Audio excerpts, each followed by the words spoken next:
My presentation today is going to be on abortion. I'm hoping to reach out to the three different groups of people that are out there, those who are pro-life, those who are pro-abortion, and those who are still on the fence, maybe not decided, maybe afraid to get engaged in the conversation because it seems so volatile.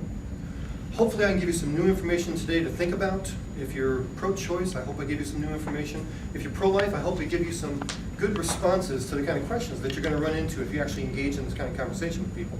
And if you're on the fence, I hope I give you a reason to get motivated, to take action, to start speaking out about this.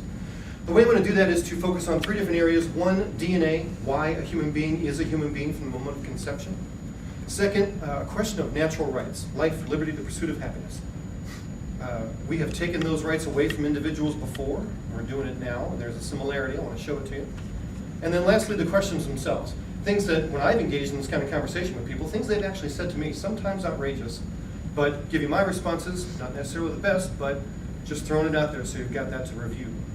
So the first thing I want to talk about are veterinarians. You know, the people who take care of our dogs and our cats and our horses. Let me ask you a question. When was the last time you saw a veterinarian on staff in a hospital maternity ward? You know, just in case something other than a human being pops out. Anybody? No. Why? Because after billions of attempts throughout the history of mankind, no two human beings have ever hooked up and created a puppy. It just doesn't happen. Okay? Because that human blob of cells has something that the duck blob of cells and the dog blob of cells and the cat blob of cells will never have, and that's human DNA. And that human DNA decides everything. It decides eye color, hair color, blood type. I look the way I do because of my human DNA. Now, I looked a whole lot different when I was 2 years old. And I'm going to look a whole lot more different when I'm 102 years old. But no matter how old I am, I always look just the way I'm supposed to look because of my human DNA, even when I look like a blob of cells. Now, this human blob of cells, not a dog, not a cat, human, all humans are entitled to the rights of life, liberty, and the pursuit of happiness, natural rights. We are the only country that was founded on the idea of preserving these natural rights for all human beings. But even we didn't get it right from the beginning. There was still a group of individuals out there who were denied their natural rights because they were considered to be property and not human. And this isn't just an American thing. People all over the world have done this. Adolf Hitler himself said the Jews are undoubtedly a race, but they're not human. Again, once you take a group of human beings and you say that they're not really human, then you can do whatever you want to them. And so we had slavery here in America. Now, back in the 1850s, there were people who wanted to abolish slavery, abolitionists. Sometimes you hear that word and people think, oh, what did that mean? I don't remember. They wanted to abolish slavery because it was wrong. You were denying the natural rights to an individual. And the slave owners back in the 1850s, they would argue, well, this isn't about slavery. This is about property rights, property rights. They're trying to take away my choice of what kind of property I own. Today they say it's women's rights, women's rights. They're trying to take away my choice. You see any similarities there? In the 1850s, they would say, well, if you don't like slavery, don't own one. Today they say, if you don't like abortions, don't have one. It's the same situation. Do you see the similarities? A group of human beings being denied their human status so you can do whatever you want to them. Now, I met someone just yesterday who feels the same way I do, but she had never heard of a woman named Margaret Sanger. And Margaret Sanger is a woman who, let me ask this, she didn't know who Margaret Sanger was. Is there anyone here in the room who doesn't know anything about Margaret Sanger? I'm sorry. Margaret Sanger started Planned Parenthood, and she did so for her own reasons. You can guess what those are. And by the way, if you haven't learned where the KKK came from, I suggest you do your own research on that as well. But let's see if Margaret Sanger has actually accomplished her goal. This is a chart from New York City, or New York State, I'm sorry, for 2009. Are the numbers different today? Probably a little bit, but let's look at this for just a second. The green portion here on the right, those are the number of non-Hispanic blacks that had abortions performed. The blue section here, those are Hispanics. Together, that's more than 75% of that chart. Minorities are being aborted in vastly different proportions to the white community. In New York City a couple years ago, in 2009, there was a big billboard ad, and it was because, and that's so hard to read, I apologize, 57% of black pregnancies ended in abortion. I think maybe someone's getting her wish.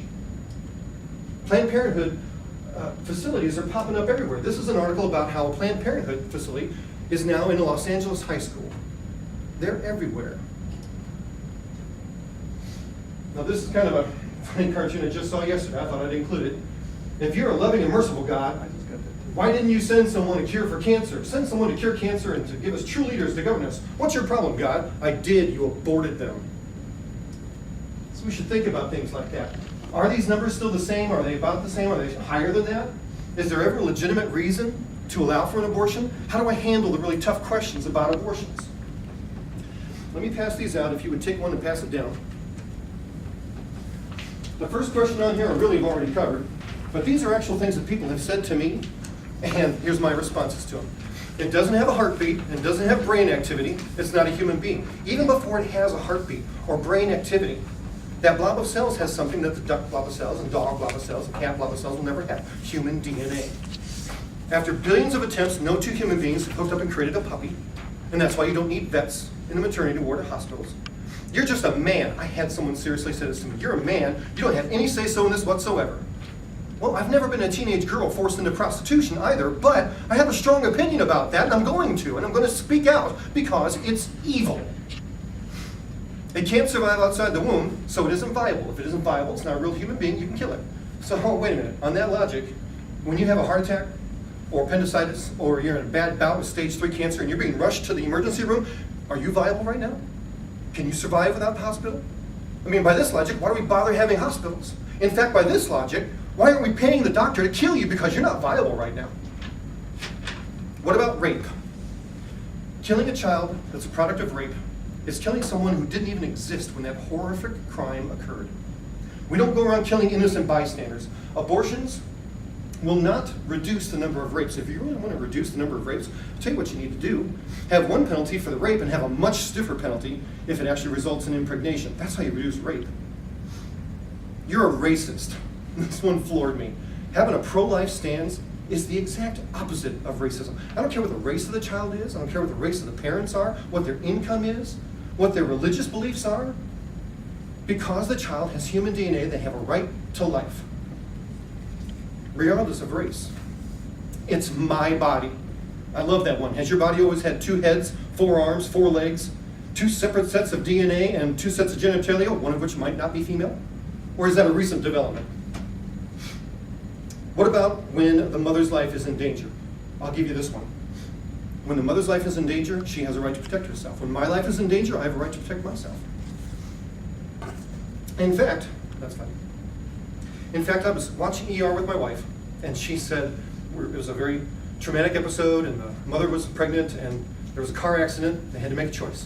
And she said the baby lives. In the end, she dies. The new dad walks out of there with his newborn son. And my wife turned to me and said, same goes for me. I'm like, oh, wait a minute. We could always have another one. She said, no. Let me make this clear to you. If I wake up and he's not alive, you don't want me waking up. And I didn't realize until that moment, she's right. The mother has to be the one to make that decision. And this is the one they always get really cocky with me on.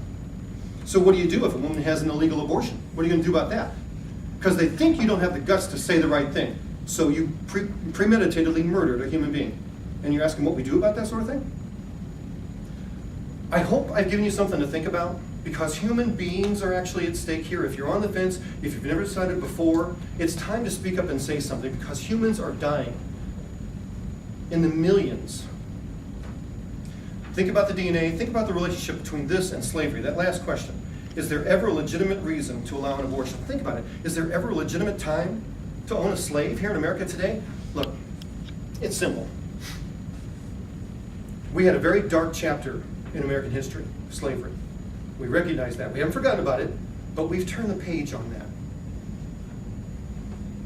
And I hope we can do the same thing with abortion. I hope my great-grandchildren only learn about abortion the same way that they learn about slavery in a history class.